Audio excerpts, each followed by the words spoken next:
Recentemente saiu uma leak, particularmente essa leak me preocupou muito acerca da saúde mental do Kaiser. Eu falei pra vocês, e aí eu vou discorrer, porque eu tive uma visão sobre isso, não só né, na leitura, mas também numa perspectiva semijustiçista, que é uma área que eu gosto de estudar. O jornalista chegou pro Kaiser e perguntou, né, por favor, nos diga que mais quer destruir neste momento. Quem mais quer destruir nesse momento, ou o jogador que é. Porque foi traduzido de leak, então, em resumo, ele quis perguntar pro Kaiser qual era o jogador que ele mais queria destruir naquele momento. Basicamente, respondeu, eu imagino que você estava esperando que eu fosse responder Yoichi Saki, só que ele disse que, na verdade, quem ele quer destruir é Michael Kaiser. No caso, quem ele quer destruir é ele mesmo. Uma nota editorial diz que, durante a entrevista, Michael Kaiser começou a ficar-se e estar em estado de confusão, forçando um staff a abruptamente encerrar a entrevista. Basicamente aconteceu. O Kaiser, como você já deve ter visto na Nel, pra quem leu, e eu imagino que quem esteja vendo esse vídeo já tenha visto a Nel, já tenha lido, não esteja tomando spoiler.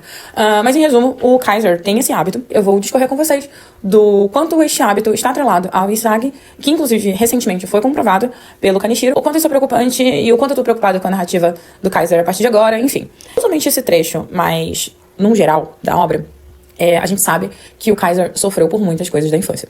E dentro dessas coisas, criaram-se traumas, né? E transtornos natural do que aconteceria com alguém que viveu o que ele viveu, né? E a depressão é um ponto chave, né, dessa situação.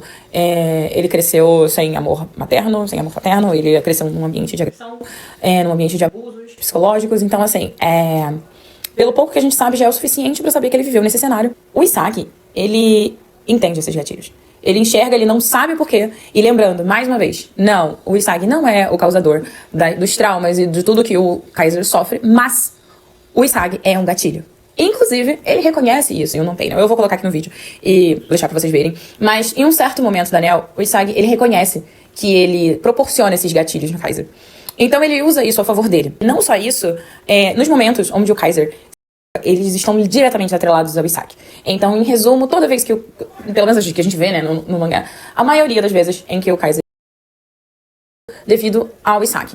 Sempre tá tentando se forçar a se aproximar ao passado que ele viveu pra não voltar pra lá. É uma coisa muito de autopenitência, ele vive lembrando daquilo pra não voltar pra aquilo, mas ele sofre com aquilo, e o Isagi é um grande causador disso. Peach, ele entende isso, e ele usa isso a favor dele dentro do anel, e Kaiser tem esses gatilhos graças ao Isagi. O Cola, que é a Coca-Cola, no mangá também é uma ótima ilustração sobre esse gatilho que o Isagi traz no Kaiser. Um panel que fala que o Kaiser, ele atrela muito essa bebida ao pai dele, porque quando o pai dele estava bebendo no bar, ele deu pra ele essa bebida e desde então ele bebe sempre.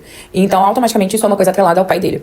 E a infância com o pai dele. E a gente tem aquele panel onde o Kaiser tá assistindo o Isagi jogar e bebendo compulsivamente garrafas dessa bebida, que remete à infância, remete ao pai dele, remete aos traumas. Em resumo, é isso. O Isagi, ele é um grande gatilho pro Kaiser. Ele é o causador de tudo que o Kaiser passa, mas ele é um grande gatilho nas vivências do Kaiser.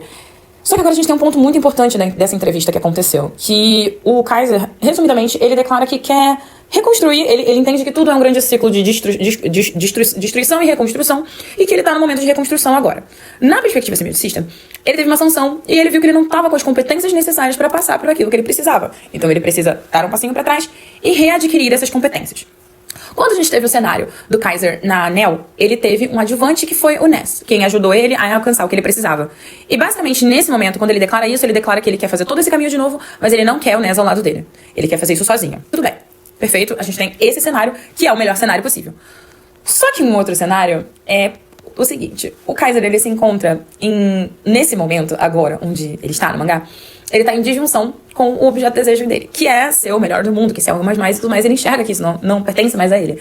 Então, ele teve uma sanção e falhou nessa sanção. Ele teve um momento ali de decisão e ele, na cabeça dele, né, tipo, na perspectiva dele, ele falhou no que ele precisava passar. Ele vai precisar voltar no outro momento de transição para adquirir o que ele precisa.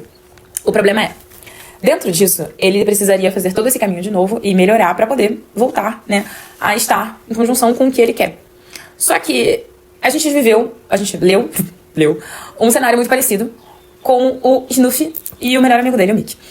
O Mickey, ele era um personagem que, assim como o Kaiser, também estava em conjunção com o que ele queria, né, que era, tipo, ser mais e tudo mais. Só que ele teve uma sanção e percebeu que ele precisaria mudar. Ou você precisa mudar, porque senão, né, não vai dar pra viver assim, você não vai continuar nessa vida de oba-oba.